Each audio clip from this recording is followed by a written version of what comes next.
Thank you very much, Mr. Speaker. And I enter into debate in regards to the carbon tax. When I asked the ministers a question here last November about the impact that the carbon tax was having on Canadians, the effects have only since that time gotten worse. Mr. Speaker, we hear tragic stories each and every day of people who cannot afford to heat their homes, the crippling cost. In fact, Mr. Speaker, it's become a common thing for seniors, families, young people, folks that are small business owners, farmers, and folks that are on fixed incomes, all sending their their energy bills to me, where in many cases they will highlight the cost of the carbon tax on that. Mr. Speaker, I hear so many other stories of people that are facing the consequences of the increased price of food at the grocery store, the cost that it takes, and the impacts that the carbon tax has on every aspect of the cost of living of Canadians. Canadians are the ones that are feeling the pain. But since this is the first opportunity since the confidence vote that took place here only a number of hours ago, where there was a clear opportunity for folks in this House, members of Parliament from every political party, to clearly say that enough is enough. The 23% increase forthcoming in that carbon tax will take place on April 1st, even though it is abundantly clear, Mr. Speaker, that Canadians are not in favor of it. It is abundantly clear that provinces are not in favor of it. In fact, Mr. Speaker, 7 provincial premiers, including 2 Liberals, provincial Liberal premiers, have come out publicly saying that it is time to stop the hike that is coming. It is time to get things under control. So, Mr. Speaker, it is incredibly disappointing that we have MPs from all parties that were given the chance just a few short hours ago, like Conservatives have given the opportunity on many occasions, to take the simple step to reduce the skyrocketing costs that Canadians are facing at every step of the supply chain. And in this place, I've talked extensively about that, but how incredibly disappointing it was that in that vote, only a number of hours ago, Conservatives stood alone standing for Canadians. Now, we do hear often the government talk about rebates. They talk about climate plans. They talk about everything that is so fantastic and how things in this country are just moving along incredibly well. Yet, Mr. Speaker, we see the incredible pain that has been inflicted upon Canadians by an ideological Prime Minister and a government that is out of touch with the challenges that are truly being faced by regular Canadians.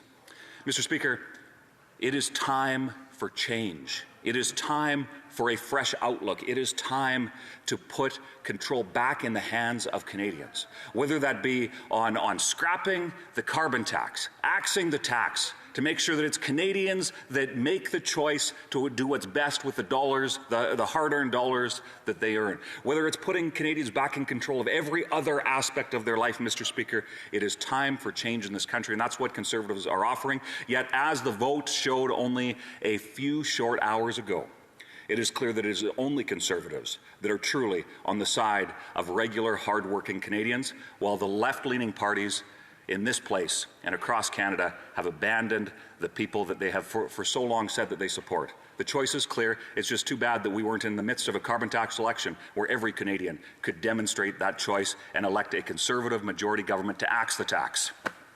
The Honourable Parliamentary Secretary to the Minister of Natural Revenue. Thank you very much, Mr. Speaker. And I have to say, you know, we can use all the buzzwords that we want in the world, you know, spike the hike or tax the axe or whatever fancy words that we can come up with. That does not lead to common sense. In fact, I'm really thinking about Brian Mulroney today, the former Prime Minister who actually was a common sense Conservative to fight climate change. He did what was necessary, and that is what we need to do today. What is necessary? And I realize that no amount of legislative action or policy is going to eliminate the hot air coming from those Conservative benches, but we do need to take action on what climate change means to Canadians. And we know that we need to fight climate change, Mr. Speaker. And we need to better protect our communities. And you yourself, Mr. Speaker, in your community would have felt and understood the realities of what climate change really is, and to know the importance of acting now. And I'm proud to be part of a government that's working to fight climate change. And we're going to do that with our pollution pricing system. And that plan is working. The reality is, Mr. Speaker, is that we're putting a price on pollution. It's the lowest cost way to reduce pollution causing climate change. As the member opposite is aware, our system is revenue neutral. It is well established that the cost to Canadians and the Canadian economy to achieve our emissions reductions goals by other means would be far greater. And as I alluded to earlier, while this system allows us to effectively reduce our emissions, it also makes life more affordable for Canadians by ensuring that they are receiving money back into their pockets than they pay. Every 3 months, Mr. Speaker, we're delivering hundreds of dollars back to families through the Canada Carbon Rebate, which gives 8 out of 10 families more back than they pay, while ensuring that big polluters are paying their fair share. In provinces where the federal fuel charge applies, a family of 4 will receive up to $1,800 in the Canada Carbon Rebate amounts for the 2024-2025 fiscal year.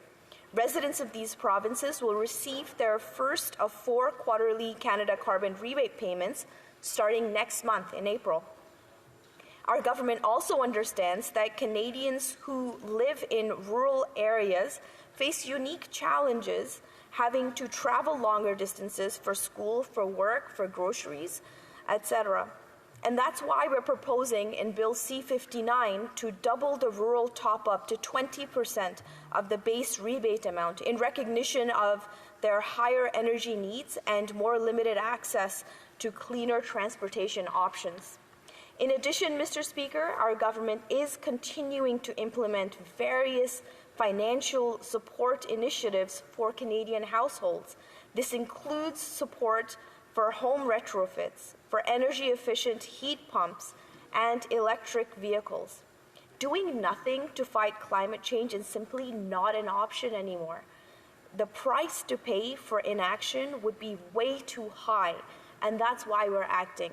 Mr. Speaker, if you speak to young people in our communities, they will tell you they want us to continue to invest, to continue to make sure that we are fighting climate change, and to make sure that all of us have an opportunity to live in a safe society, a clean society in the future. Thanks, Mr. Speaker. Bravo. The honourable member for Battle River Crowfoot. Thank you very much, Mr. Speaker. And I rise to take a moment to recognize a dear friend who passed away a number of weeks ago, Jesse Marchand, my childhood best friend, who over the last number of weeks I've had the chance, of course, to think much about the time we shared together, whether that was going to the park, swimming in sloughs, which we called going shrimping, or going to youth group. He was taken far too soon, the consequences of drugs. Mr. Speaker, it's tough to find words to share to his loved ones during this time. But all the love in the world from Danielle and I and the entire Couric family, to Ron and Louise, Jesse's sisters, his partner, Janine, and the dogs that he loves so much, Gus and Tucker. You know, Mr. Speaker, it's never easy to lose a friend, let alone under tragic circumstances like was the case. Rest in peace, Jesse, my friend. I wish we could have spent more time together. Danielle and I are praying for the entire Marchand family as they navigate this incredibly difficult time of loss. And Mr. Speaker, I just remind this place how important it is to say to our loved ones, to our friends and our family members, that we love them before it's too late. Thank you. The Honourable Parliamentary Secretary. Thank you very much, Mr. Speaker, and may I, through you, offer my sincerest condolences to the member opposite for his loss, and offer supports to the family of Jesse as they deal with this very difficult time. It's moments like these, Mr. Speaker, that we really need to understand why austerity and cuts just don't do it. We need to save lives. And that's why we appointed a minister to deal with mental health and addictions. That's why we have a strategy to combat this really, really difficult issue that communities deal with on a daily basis, whether it's an opioid crisis, whether it is individual stress, mental health, whether it's through the kids' helpline. There are ways that we can provide that support, and that is not by cutting funding to these services. So I encourage the member opposite to continue to support, especially through our budget, the very, very important things that need to be funded in order for us to provide support so that we can continue to save lives, so that more Jessies are not lost in this world. Thanks, Mr. Speaker.